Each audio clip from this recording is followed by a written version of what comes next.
Healthy churches are passionate to reach lost and hurting people with the gospel. And so I asked the question, what can EFCA churches do to multiply disciples and disciple makers so that people's lives are changed by hearing about Jesus and the gospel making a difference in their lives?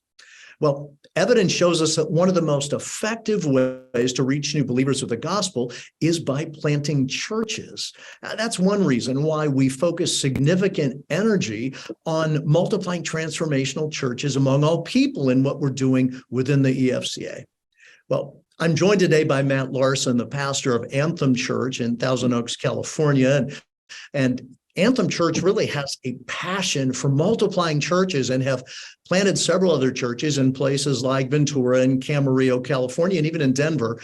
Matt, welcome today. It's great to have you with me on the call. Hey, thank you very much. It's great to be with you.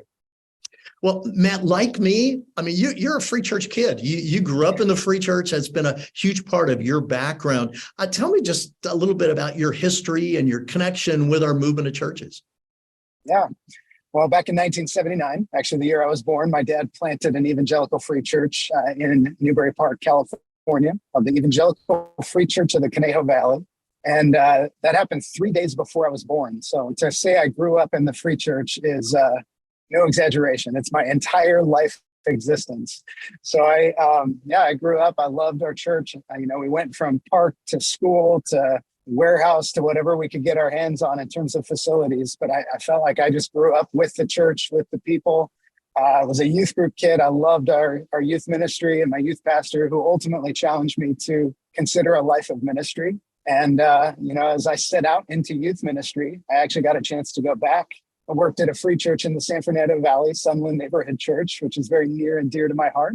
And then got a chance to come home and serve as the high school pastor at EV Free Conejo Valley for 6 years before stepping out to plant church. As you stepped into planting and then leading Anthem Church, what led you to make the decision to be a multiplying church? What came into that? Because just because a church is a church plant doesn't necessarily mean it has the DNA of being a multiplying church. Yeah, I think as I was getting ready to plant the church, there was a sense of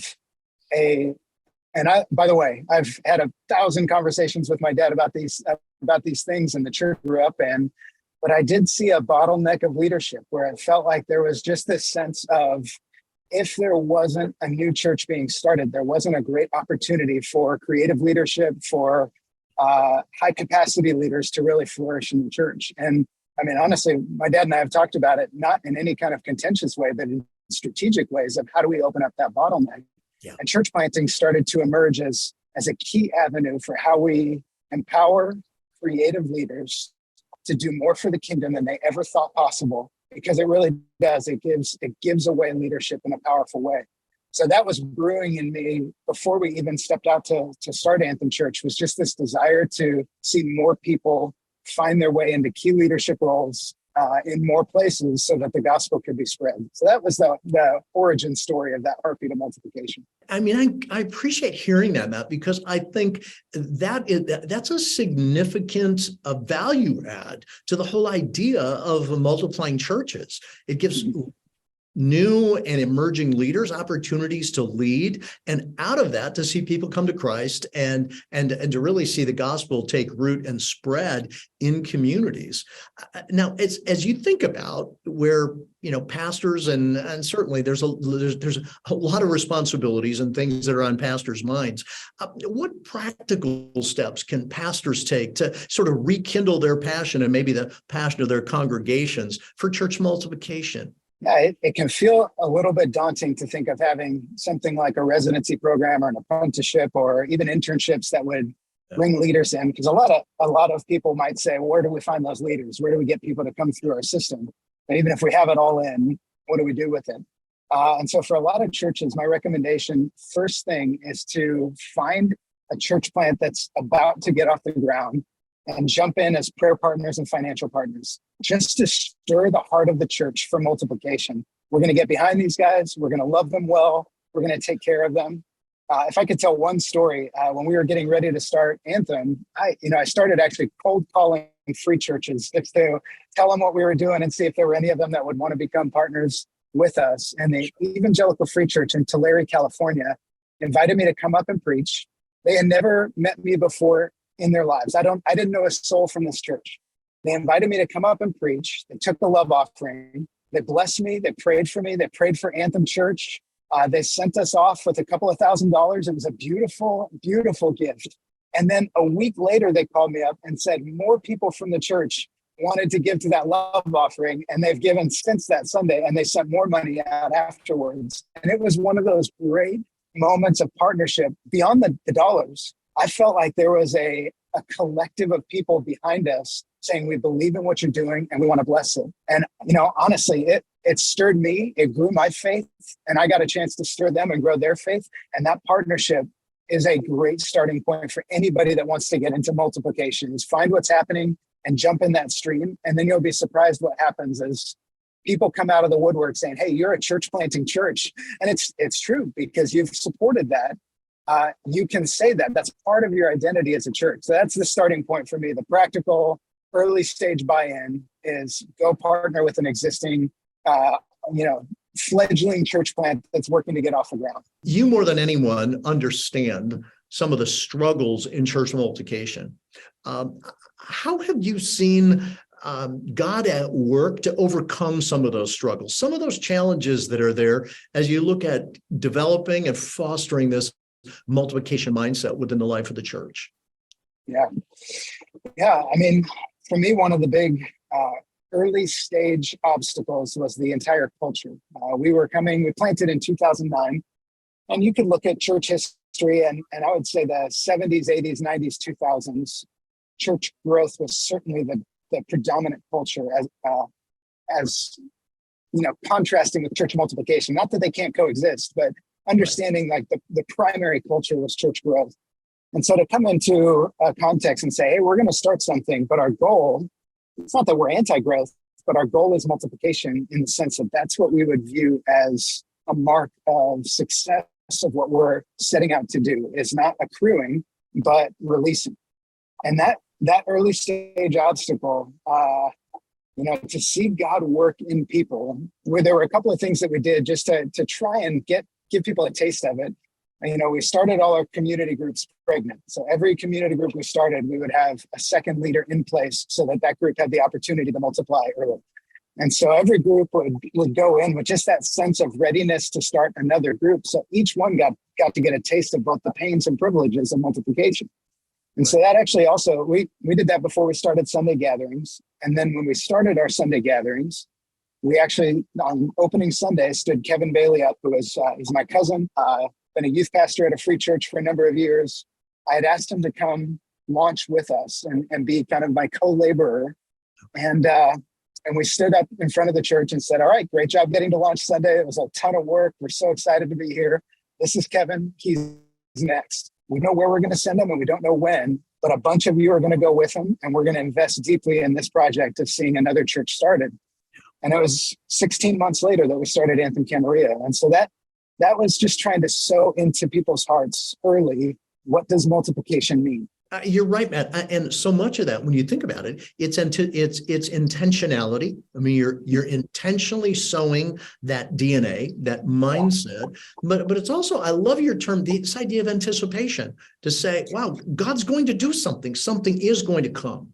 And so there's this combination of intentionality and anticipation. And I love the story of starting right from the beginning with Anthem Church, saying, we're looking to the next plan. Now, I mentioned early at the very beginning of our time together that church planting is one of the significant ways where the gospel really spreads and impacts people's lives. I mean, as you look back over your own experience in church multiplication, how have you seen the gospel advance in those contexts? I mean, what ways have you seen God at work just with gospel advancement through church multiplication? It's one thing to look at our Anthem Thousand Oaks. So I'm still the lead pastor at Anthem Thousand Oaks after 13 years. And we have a number of stories of people coming to faith in Jesus. Honestly, post-pandemic or mid-pandemic to post-pandemic, we've seen a burst of people coming to faith in Jesus, which has been really exciting.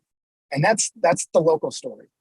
Yeah. But then when we get to see these other communities Camarillo, Ventura, Denver, San Diego, Chula Vista, Chatsworth, Temecula. We've gotten to see these different stories come out at Downey, and they get to tell those same sheets of faith. And kind of like Paul says to the Philippians, like, that's fruit to your credit. And we don't take that necessarily as a badge of arrogance and say, hey, that's fruit to our credit. But we do remind the church there was sacrifice in planting. And from that sacrifice, there's been this beautiful fruit that's grown to where their baptisms are our baptisms and our baptisms are their baptisms. Yeah. And what it's done is, because there have been low seasons at Anthem where our momentum isn't there, or maybe our faith is shrunk back because of just personal experiences, or our elders are in a season where we're really grinding with some hard things. And what lifts us up is that these other stories are pumping. And like while we're struggling, we've got Josh from Denver calling us and telling us about people in his church that are, they came in, they had no faith background, no church background, never knew Jesus before. And they've walked them through as disciples to become followers of Jesus. They're getting baptized or sending somebody out to go into a foreign context and preach the gospel. And that lifts us up. So their wins, they become our wins, not in an arrogant way, but in a way that we get the encouragement from what's going on in their story. And so there's always something happening like that, Well, and it's evidencing really a true partnership. It's that collaborating together, it's sharing the story, sharing the wins, sharing the joys, and carrying some of the burdens together too, in the midst 100%. of ways that we can really partner together. So, as you look at, just as you think about just talking to other EFCA pastors and church leaders who are starting to have an interest in church multiplication, what thoughts would you share with them on how they could partner with churches that have a passion to do it, so that they could maybe grow a little bit in that passion and jump into the stream, as you said? What ideas would you share with them? So one of the biblical narrative that's been most encouraging to me when it comes to that is Acts chapter 20 to Colossians 4. So in Acts 20, it's that moment with Luke where he describes the guys that get on the boat. So Peter, Aristarchus, he's got this list of names that get on the boat to go with Paul. And he goes ahead to Miletus, and they meet up at the Ephesian shore with the Ephesian elders. And you see Timothy's there in the mix. And it's just this incredible group of people that at the end of Colossians, Paul's mentioning the different work that each of these guys is doing, where Timothy's at, where Aristarchus is at, where Sopater's at. And it's this moment where they've come together on the boat that produces a missional partnership that Paul writes about later when he mentions the letter, or when he writes the letter to Colossae. And that narrative, what that does for me is there are these moments where we come together in partnership, and that boat ride is a critical one. Honestly, they probably were with Paul for a couple of months. Like, it wasn't a long stretch, because after that, Paul gets arrested and taken away, and he's off to Rome. And these guys are left to either shrink up or carry the gospel and go out. And so in that hyper intense moment where partnerships are formed, there's an opportunity for God to do something really powerful. Matt, thank you. I mean, this is exciting to hear you share about this, because it's this combination, I think, of people engaging, actually getting to know some church planners, actually saying, hey, we could be a part of this. We don't have to do all of it, but we could come in, we could help you in this area, that area. We can pray for you. You can use our parking lot, as you said. I mean, what ways are there? And the combination too of this idea of multiplying churches here in your own city, maybe some other places in the region, in the area where your church is, and overseas as well. I mean, I think there's a lot of opportunities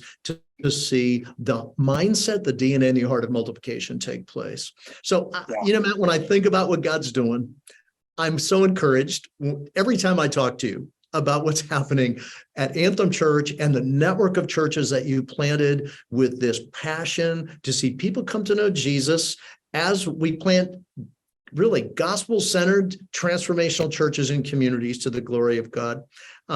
Thanks for sharing that with us. And any last thing you'd want to share before we wrap up our time?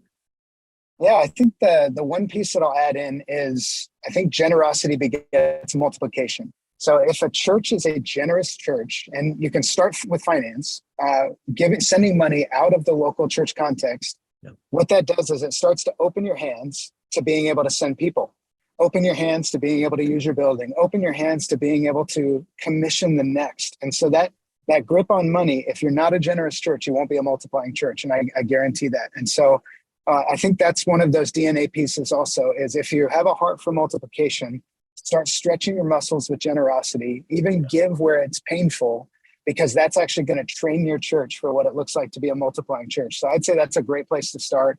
And just, again, what DNA pairs happen, gospel, generosity, those things lead to multiplication. And so I always like to mention that one as well. Thank you, Matt. Well, it's intentionality, anticipation of what God can do, being willing to invest.